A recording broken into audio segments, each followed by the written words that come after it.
Nosaltres tractem el tema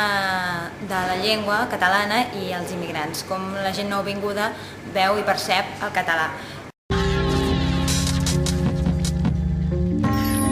Hem decidit fer diferents entrevistes amb gent que acaba de venir, amb gent que fa temps que hi és i que ha après el català, perquè la nostra intenció és veure una mica si creuen que és una llengua interessant, si és fàcil, si és difícil, si és útil, si és inútil, i descobrir una mica quina visió tenen del català.